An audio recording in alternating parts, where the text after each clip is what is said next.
ሶሻል ሚዲያ አጠቃቀማችን ላይ ጥንቃቄ ማድረግ አለብን። ለምን?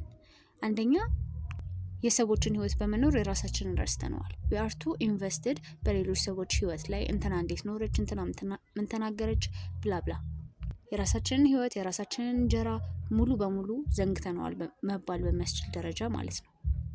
ይልቅስ ሰዎች ህይወታቸውን ሲኖሩ ከማየት የተሻለ የራሳችንን ህይወት ላይ መስራት አለብን፣ የራሳችንን ህይወት መቀየር አለብን ብዬ አምናለሁ።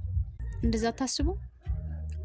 ሌላው ሁለተኛው ምክንያት በሶሻል ሚዲያ ምክንያት ከእውነታው ተራርቀናል።